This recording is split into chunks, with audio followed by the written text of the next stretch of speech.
Last week, President Obama became the target of mockery when he descended into porky pig protestations at the divisiveness of Republican nominee Donald Trump. After tripping over his words while trying to gain his footing, Obama finally settled on a line of attack. Here's what he said. He said, quote, "If we turn against each other based on divisions of rights or religion, if we fall for a bunch of okey doke just because it sounds funny or the tweets are provocative, then we're not going to build on the progress we started." Meanwhile, across the country, likely Obama supporters rioted at a Trump event in San Jose. They waved Mexican flags and burned American ones. They assaulted Trump supporters, and they generally engaged in mayhem. On the same day, Donald Trump labeled the judge presiding over his civil trial unfit for his job. He said, "I'm building a wall. It's an inherent conflict of interest." What, pray tell, was the inherent conflict of interest? Trump said that the judge was one of them Mexicans. The judge, by the way, was born in Indiana to Mexican parents. 2 days later, Trump told Fox News' Janine Pirro, "Barack Obama has been a terrible president, but he's been a tremendous divider. He has divided this country from rich and poor, black and white. He has divided this country like no president, in my opinion, almost ever. I will bring people together." So, who's right? Well, they're both right. Obama, like it or not, leads a coalition of tribes. Trump, like it or not, leads another coalition of tribes.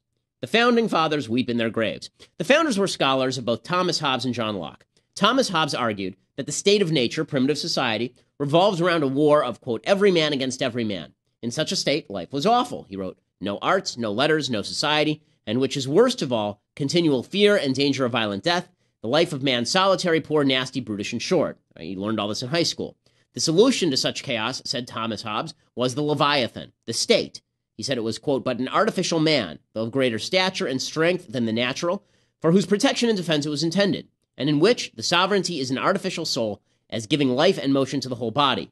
So basically, the state comes along and fixes the problem of tribes fighting each other because it's so big and so powerful. Hobbesian theory has prevailed throughout human history. Tribal societies either remain in a constant state of war with each other, or they're overthrown by a powerful government.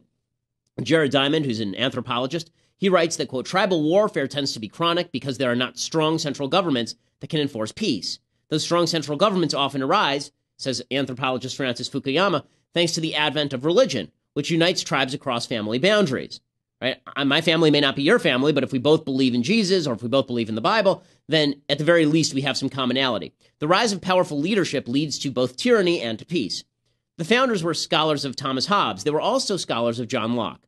But in Western societies, tyranny cannot last. After generations of tyranny, after tribalism gives way to Judeo-Christian teachings enforced through government, religious tyranny, citizens begin to question why we even need a tyrant in the first place. They begin to ask John Locke's question. In a state of nature, we had rights from one another. Why is a tyrant allowed to invade those rights? Is prevention of violence a rationale for full government control, or were governments created to protect our rights? Our founders came down on the side of Locke, not Hobbes. They said in the Declaration of Independence that, quote, to secure these rights, governments are instituted among men, deriving their just powers from the consent of the governed. But the founders still feared tribalism, and that's what they called faction. Whenever you hear them talk about faction in the Federalist Papers, they're truly worried about the seizure of government in order to benefit one tribe over another. They may have agreed with Locke over Hobbes about the proper extent of government, but they never believed that tribalism had disappeared. That's why they attempted to create a government that pit faction against faction, tribe against tribe, cutting the Gordian knot of tyranny and tribalism with checks and balances. This is what James Madison wrote in Federalist 51. He wrote, quote, if men were angels, no government would be necessary. If angels were to govern men, neither external nor internal controls on government would be necessary. In framing a government which is to be administered by men over men, the great difficulty lies in this. You must first enable the government to control the government, governed, this is the tyranny, and the next place oblige it to control itself. This is the Lockean rights argument. A dependence on the people is no doubt the primary control on government, but experience has taught mankind the necessity of auxiliary precautions. This is what Madison said. This is a brilliant solution to a real problem, so long as it worked. Sadly, it no longer does. Tribalism has had its revenge. It began with the decline of American religion in the 1950s. As religion declined, Americans looked for new sources of community, new community ties. And in the 1960s, the Marxist left provided Americans that meaning with ethnic and racial solidarity. It wasn't that we were all Christian or all Jewish or all Judeo-Christian. Instead, we were black and white, we were Mexican, we were Jewish. Even as America began to move beyond its historic racism, the left hijacked the conversation around race and divvied up Americans into subgroups of ethnic haves and have-nots. City governments became playgrounds for racial factions, racial tribes, taking control of government and expanding their power. Student groups divided along racial and sexual lines. The social fabric frayed.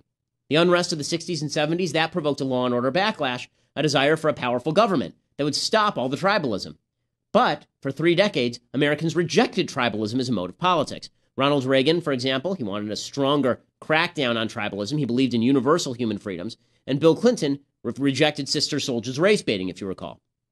Not surprisingly, the rejection of 1960s tribalism ushered in an era of smaller government, dedicated to the proposition that constitutional checks and balances were the best protection against tyranny. Then came Obama. President Obama's tribal politics have crippled us. Americans hoped that Obama, after campaigning on the notion he would provide a capstone to our non-tribalism, would heal our wounds, move our country beyond racial politics. He was to be a racial unifier. He represented the hope that America could finally reject tribalism in favor of American universalism. Instead, Obama rejected checks and balances and has used tribalism to grow his tyranny. By cobbling together a coalition of racial and ethnic interest groups, Obama knew he could maximize the power of the government to act on their behalf. So his DOJ, his Department of Justice, cripple police departments based solely on the race of police officers. He suggests America has an inborn, unfixable problem with racism. He says that this is a rejection of the founding ideology. Donald Trump is the counter-reaction, but he's not like Reagan or even Bill Clinton. He is also tribal. His tribalism is the tribalism of Pat Buchanan. Here's what Buchanan wrote in 2011, quote, "To increase the GOP's share of the white Christian vote and increase the turnout of that vote by specific appeals to social, cultural, and moral issues, and for equal justice for the emerging white minority." So fight for the white minority. He says, "Why should Americans be ashamed to represent the progeny of the men who founded, built, and defended America since her birth as a nation?" He concluded white anger is a legitimate response to racial injustices done to white people. Instead of attempting to set checks and balances to prevent faction, instead of trying to educate Americans in founding principles, this philosophy focused on tribalism of white folks, making the crucial error of linking skin color to culture. So we've reached the end of the era of small government. As tribalism rises, and as chaos ensues, Americans look again to the strongman. We begin the cycle anew. First, we feel the rage of riots in San Jose and Ferguson, and the spiteful glee of white nationalist alt-righters. We watch contests between tribal figures like Hillary and Trump. We wonder which tribe will win, even as America disintegrates right in front of us. I'm Ben Shapiro. This is The Ben Shapiro Show.